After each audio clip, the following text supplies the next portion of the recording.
Hello student, I am Suraj Pawar, Kusan classes, Tamri Vibhag, Usmanabad. In today's lecture, we have seen a first topic of 11th Chemistry State Board, Maharashtra. विद्यार्थी मित्रांनो, आज आपण केमिस्ट्रीचा पहिला topic पाहणार आहोत. विद्यार्थी मित्रांनो, केमिस्ट्री ही खूप सोपी, सर्वात सायन्समधला सोपा विषय म्हणजे केमिस्ट्री. तुम्हाला बाहेर खूप लोक म्हणतील केमिस्ट्रीचे रिॲक्शन खूप अवघड असतात, केमिस्ट्रीचे प्रॉब्लेम खूप अवघड असतात.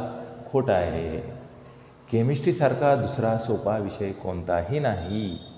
जर तुम्ही केमिस्ट्रीचे बेसिक पॉईंट्स आणि त्याच्या फॅक्ट्स ट्रिक्स लक्षात ठेवल्या तर. आता तुम्ही म्हणताल आम्हाला ह्या ट्रिक्स बेसिक पॉईंट फॅक्ट्स कशा कळणार? तर तुम्हाला पवार सर सांगणार, म्हणजे मी सांगणार. मी सांगितलेल्या ट्रिक्स बेसिक पॉईंट्स जर तुम्ही फॉलो केले, लक्षात ठेवले तर केमिस्ट्रीसारखा दुसरा कुठला विषय सोपा नाही. आणि केमिस्ट्री ही 100 मार्कासाठी परीक्षेमध्ये असणारा विषय आहे. तसंच केमिस्ट्री तुम्ही नीटमध्ये गेला तरी कंपल्सरी, तुम्ही इंजिनिअरिंगमध्ये IIT गेला तरी कंपल्सरी, केमिस्ट्री कुठंही गेला तरी कंपल्सरी. केमिस्ट्री चुकलेली नाही, केमिस्ट्रीला ऑप्शन नाही. सायन्समध्ये केमिस्ट्री हा सब्जेक्ट कंपल्सरी आहे. मग तुम्ही तो कोणताही ग्रुप घ्या, A ग्रुप घ्या किंवा B ग्रुप घ्या. विद्यार्थी मित्रांनो, केमिस्ट्री ही नीटमध्ये पण येते, IITच्या परीक्षेला पण येते. दोन्ही ठिकाणी केमिस्ट्री आवश्यक. आणि दोन्ही ठिकाणी जी केमिस्ट्री आहे आपली जी यूज होते केमिस्ट्री ते खूप सोपी, म्हणजे दोन्ही ठिकाणी एकच केमिस्ट्री आहे पण ग्रुप वेगवेगळे आहेत. जनरल ग्रुप घेतला तर दोन्ही परीक्षा देता येतात तुम्हाला, नीट IIT. आणि ही जी केमिस्ट्री आहे जे दिल्ली बोर्ड परीक्षा घेतं त्याचं एक जे सिलॅबस आहे तो सिलॅबस आपल्या स्टेट बोर्ड महाराष्ट्राचं जे पुस्तक बनवलेलं आहे शासनाने त्या धर्तीवरच ते पुस्तक आहे. आणि हे पुस्तक मधील केमिस्ट्री जर तुम्हाला छानपैकी जर कळून घ्यायची असेल तर माझ्यासोबत या तुम्ही.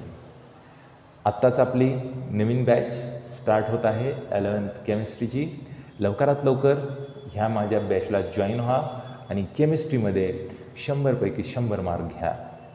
केमिस्ट्री एवढा दुसरा सोपा विषय कुठला नाही. तर विद्यार्थी मित्र, तुम्हाला इथं पाठीमागे दिसत आहे हा आपला पहिला टॉपिक आहे 11th केमिस्ट्रीचा, बेसिक कन्सेप्ट ऑफ केमिस्ट्री. तर बेसिक कन्सेप्ट ऑफ केमिस्ट्रीचे हे बऱ्यापैकी मी पॉईंट इथं लिहिलेले आहेत. एवढे जर पॉईंट्स तुम्ही लक्षात ठेवले तर हा पूर्ण टॉपिक तुमच्या लक्षात राहिला. तुम्ही म्हणसाल ते कसं व्हायचं? ह्यालाच म्हणतात ट्रिक्स, शॉर्ट की. जर एवढे तुम्ही पॉईंट्स लक्षात ठेवला तर तुम्हाला बऱ्यापैकी हा पहिला टॉपिक समजला. चला तर बघूया आपला पहिला topic, basic concept of chemistry.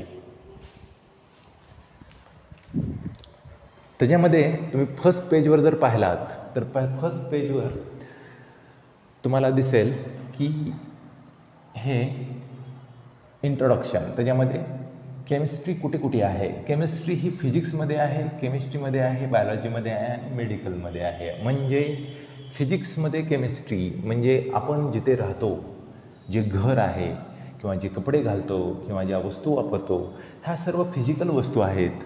आणि ह्या फिजिकल वस्तूमध्ये सर्वांमध्ये केमिस्ट्री आहे. उदाहरणार्थ आपण कपड्याचं घेऊ, क्लॉथ्स. हे बघा क्लॉथ्स, जे आपण कपडे, हे कपडे कशापासून तयार होतात? कापसापासून धागे तयार करतात आणि धागेपासून कपडे तयार होतात. आणि ह्या कपड्यावर वेगवेगळे रंग लावले जातात. काही कपडे वेगवेगळ्या कलरचे असतात, आपण वेगवेगळ्या कलरचे कपडे घालतो, लाल, पिवळे, हिरवे, पांढरे, वेगवेगळ्या कलरचं कॉम्बिनेशन असतं. हे जे कॉम्बिनेशन असतं वेगवेगळं, हे कशामुळं असतं? डाईजमुळे. डाईज म्हणजे रंग. तर हे रंग कशाचं प्रोडक्ट आहे? केमिस्ट्रीचं. केमिस्ट्रीच्या उपयोगाने ऑइल्स, कंपाऊंड यांच्या मदतीने डाईज म्हणजे रंग तयार केले जातात आणि हे रंग कपड्यावर लावले जातात. घराला वेगवेगळे पेंट दिले जातात. त्याच्यामुळे फिजिकल वस्तूमध्ये सुद्धा केमिस्ट्री आहे. Next, chemistry. तर हे केमिस्ट्रीमध्ये तर केमिस्ट्री असणारच, कारण की नावच केमिस्ट्री, केमिस्ट्रीमध्येच केमिस्ट्री आहे.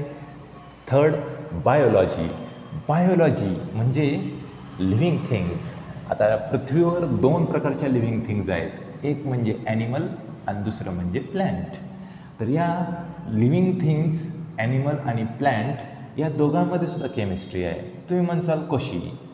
इथे बघा, ॲनिमल काय करतो? रिस्पिरेशन करतो, म्हणजे श्वास घेतो, श्वास सोडतो. ज्यावेळेस ॲनिमलचा श्वास थांबला त्यावेळेस ॲनिमल वर गेला.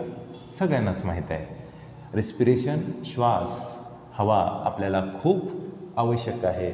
जेवढं अन्न पाणी आवश्यक आहे त्यापेक्षाही जास्त किंवा तेवढंच आवश्यक श्वास हा आहे.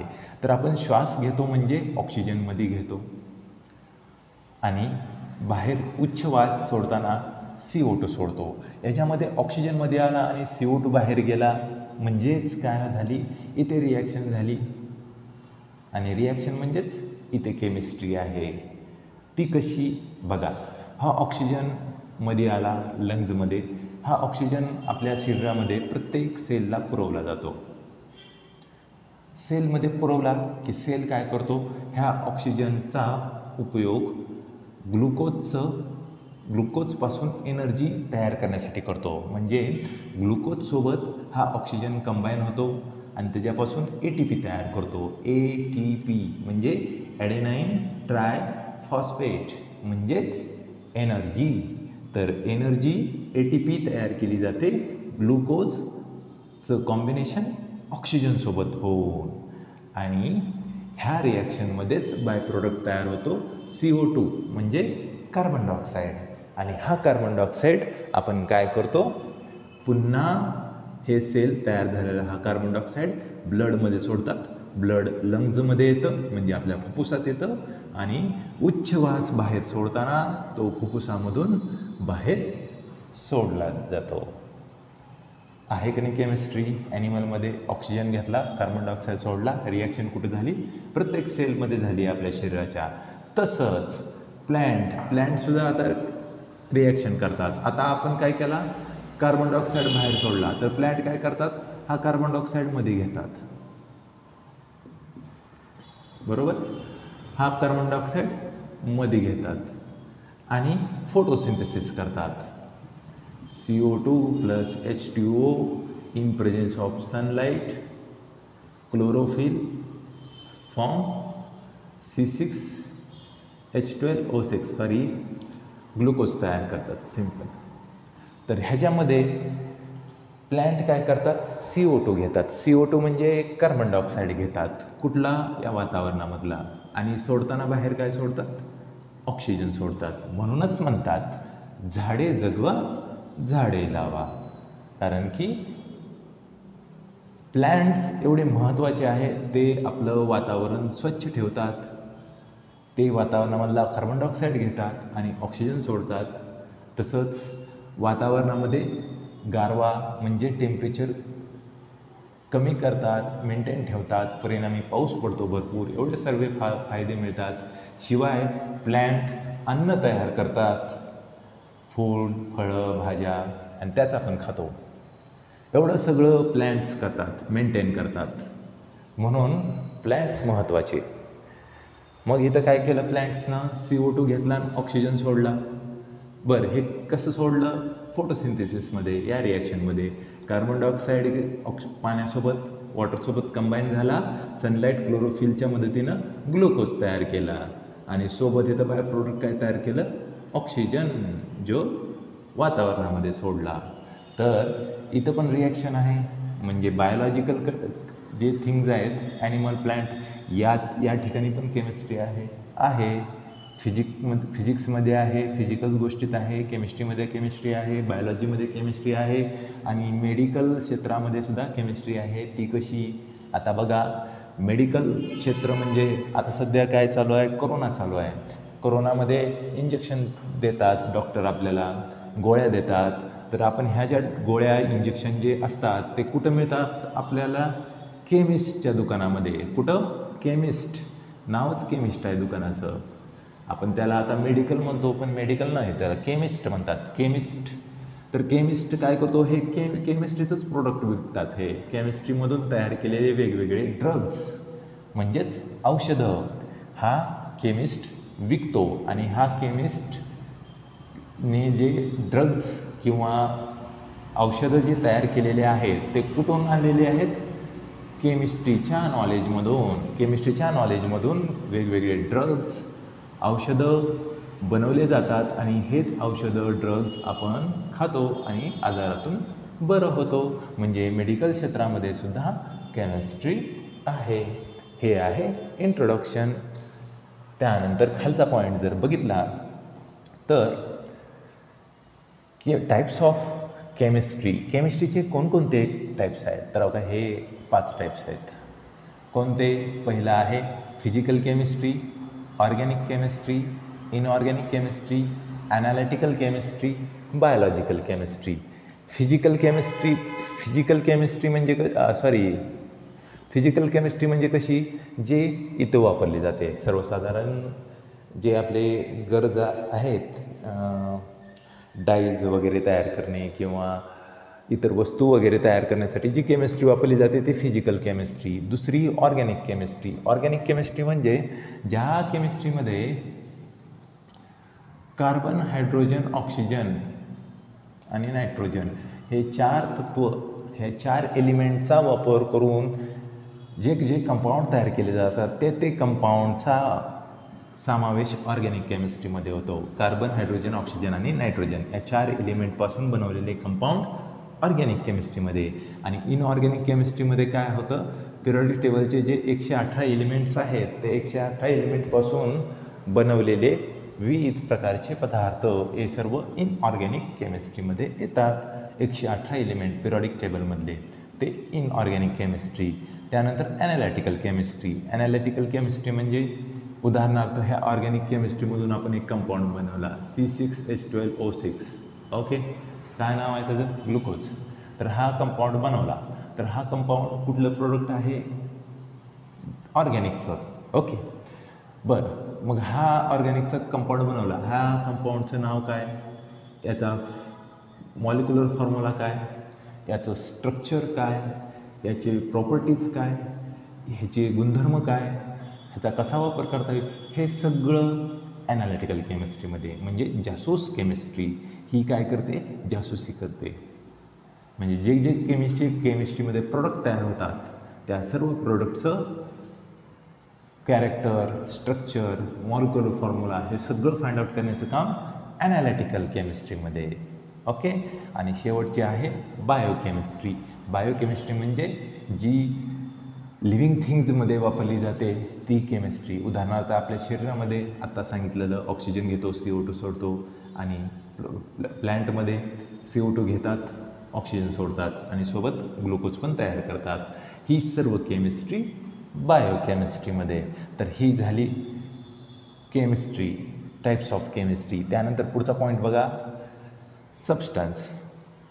सबस्टन्समध्ये कोणकोणते सबस्टन्स आले, तर सबस्टन्समध्ये 3 प्रकारचे सबस्टन्स महत्त्वाचे. कोणते, इथे बघा. पहिला आहे metal, non metal, metalloid. Metal म्हणजे माहीतच आहे तुम्हाला, मेटल कोणाच म्हणावं, जे एलिमेंट इथे दिलेल्या कॅरेक्टर दर्शवतील त्यांना मेटल्स म्हणावं. आता बघा कॅरेक्टर कोणकोणत्या. मेटल म्हणजे तुम्हाला सर्वसाधारण माहीत आहे, जे मेटल इलेक्ट्रिसिटी वाहून नेतात ते मेटल असतात. पहिलं कॅरेक्टर. इलेक्ट्रिसिटी नॉन मेटल पण वाहून नेतात, उदाहरणार्थ ग्राफाईट, कार्बनचं रॉड. त्यामुळे आपण 2-4 त्याचे कॅरेक्टरिस्टिक पाहू. Metal is good conductor of electricity.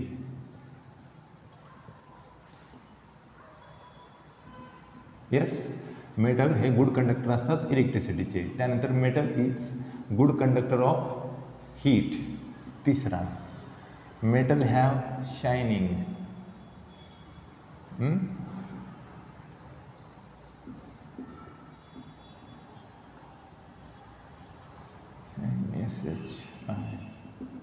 Shining.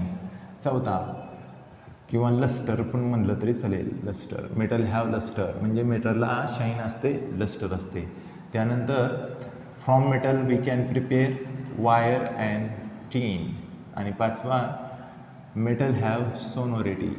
आता सोनोरिटी म्हणजे काय की मेटलवर कुठला आघात केला तर त्याच्यापासून आवाज तयार होतो. म्हणजे हे एवढे कॅरेक्टर जर असतील तर त्याला मेटल म्हणू शकतो. तर मेटलची पहिली कॅरेक्टर काय, metal is a good conductor of electricity. Metal हे इलेक्ट्रिसिटीचे गुड कंडक्टर आहेत. येस, मेटल इलेक्ट्रिसिटीचे गुड कंडक्टर असतात. दुसरा, metal is a good conductor of heat. म्हणजे मेटल हे गुड कंडक्टर आहेत हीटचे. मेटल हीट वाहून नेतात, मेटल इलेक्ट्रिसिटी वाहून नेतात. त्यानंतर शायनिंग लस्टर, मेटलला चकाकी असते, एक चमक असते. उदाहरणार्थ सोनं चांदी घ्या किंवा तांबं घ्या, त्यांना एक प्रकारची चमक आहे म्हणून मेटलला शाईन असते किंवा लस्टर असते. चौथं, from metal we can prepare wire and tin. आपण मेटलपासून वायर बनवू शकतो किंवा टीन म्हणजे पत्रा बनवू शकतो. फक्त मेटलपासूनच आपण हे दोन गोष्टी तयार करू शकतो, वायर आणि टीन, पत्रा बनवणं. आणि पाचवा, metal have a sonority. Sonority म्हणजे मेटलवर एखादी वस्तू आदळली की टन दिशेने आवाज येतो. म्हणजे एखाद्या मेटलवर दुसऱ्या वस्तूचा आघात झाला तर त्यातून आवाज निर्माण होतो, म्हणजे मेटलला सोनोरिटी असते. तर एवढ्या कॅरेक्टरिस्टिक कुणाच्या आहेत, मेटलच्या. अजून जास्त आहेत पण एवढ्या 5 कॅरेक्टरिस्टिक ठीक आहेत. Good conductor of electricity, good conductor of heat, metal have shining और lustre, from metal we can prepare wire and tin and metal have sonority. ह्याच प्रकारे आता आपण नॉन मेटलचे कॅरेक्टरिस्टिक बघूयात याच्या. तर याच्या विरुद्ध नॉन मेटलच्या कॅरेक्टरिस्टिक असतात. आता इथंच लिहितो मी, non metal is bad conductor of electricity. Non metal हे बॅड कंडक्टर असतात इलेक्ट्रिसिटीचे. म्हणजे नॉन मेटलमधून इलेक्ट्रिसिटी वाहू शकत नाही, तुम्हाला माहीतच आहे. दुसरं, non metal is bad conductor of heat. Non मेटलमधून हीट वाहू शकत नाही. आता याला एक्सेप्शन आहे बरं का, इलेक्ट्रिसिटी वाहून द्यायला. आता कार्बन हे नॉन मेटल आहे तरी पण त्याच्यातून इलेक्ट्रिसिटी वाहते, उदाहरणार्थ ग्रॅफाईट, पण ते एक्सेप्शनमध्ये आहे. पण मॅक्झिमम नॉन मेटल जे आहेत ते बॅड कंडक्टर आहेत इलेक्ट्रिसिटीचे, म्हणजे त्यातून इलेक्ट्रिसिटी वाहत नाही. दुसरं, non metal is bad conductor of heat. परत, non metal does not have shining. Not shining म्हणजे नॉन मेटलला शाईन नसते किंवा लस्टर नसते. नॉन मेटल चकाकत नाहीत किंवा ते चमकत नाहीत. दुसरं, from non metal we can't prepare wire and tin. Not wire tin म्हणजे नॉन मेटलपासून आपण वायर पण बनवू शकत नाही आणि टीन म्हणजे पत्रा पण बनवू शकत नाही ठोकून मेटलला. म्हणजे नॉन मेटलला शाईन नाही, लस्टर नाही, नॉन मेटलपासून वायर, पत्रा बनवू शकत नाही. आणि नॉन मेटलला सोनोरिटी नाही. सोनोरिटी म्हणजे मेटलवर जर आघात केला तर त्याच्यापासून आवाज निर्माण होत नाही, नाहीच होत. तुम्ही नॉन मेटल घ्या, आपलं काहीतरी घ्या. नॉन मेटलचं म्हणजे काय घेता आता तुम्ही काय करा, उदाहरणार्थ सल्फर घ्या किंवा युरिया घ्या तुमच्या शेतातला, किंवा मातीच घ्या. आता हे माती हे मिक्सचर आहे, पर्टिक्युलर एखादं नॉन मेटल घ्या. उदाहरणार्थ कार्बन, कोळसा घ्या, सर्वात चांगलं कोळसा. तर ह्या कोळशावर तुम्ही आघात करा. कोळशावर आघात केला की त्याच्यातून आवाज येत नाही, ढप्प दिशेने वाजतं ते. का? तर ते नॉन मेटल आहे, त्याच्यामुळे त्याला सोनोरिटी ही प्रॉपर्टी नाही. म्हणजे नॉन मेटलवर आघात केला तर त्याच्यातून आवाज येत नाही. पण त्याच ठिकाणी जर तुम्ही लोखंड घेतलं आणि ते जर आदळलं तर टन दिशेने वाजतं. म्हणूनच घंटा ज्या बनवलेल्या असतात, घंटा, बेल, त्या मेटलच्या असतात, बरोबर. तर हे आहेत नॉन मेटलची कॅरेक्टरिस्टिक.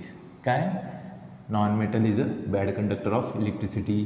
दुसरा, non metal is a bad conductor of heat. त्यानंतर non metal have not shining और lustre. Non metal, from non metal we can't prepare wire or tin. From non metal does not have a sonority property. म्हणजे त्यांच्यापासून आवाज निघत नाही. हे झाले non metal. आणि शेवटचं आहे मेटलॉइड.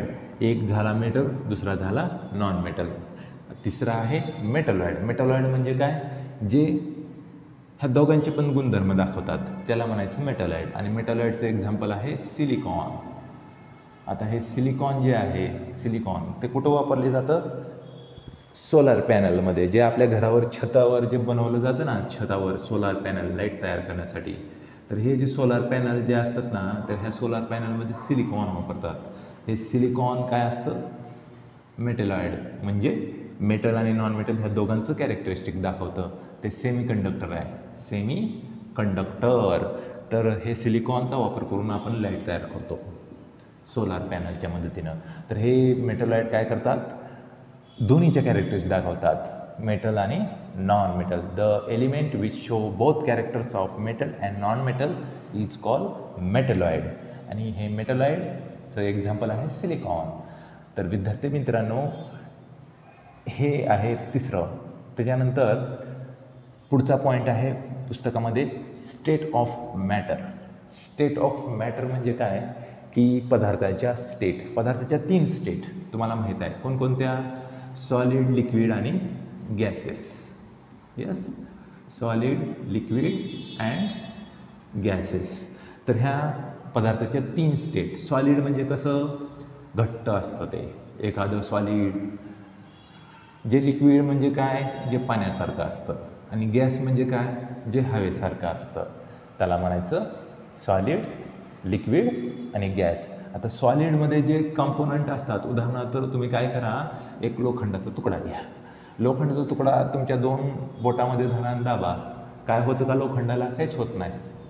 तुमच्या बोटाला इजा होईल पण लोखंड वाकणार नाही, नाही वाकत. कारण की लोखंड काय आहे, सॉलिड आहे आणि ते घट्ट आहे. त्याची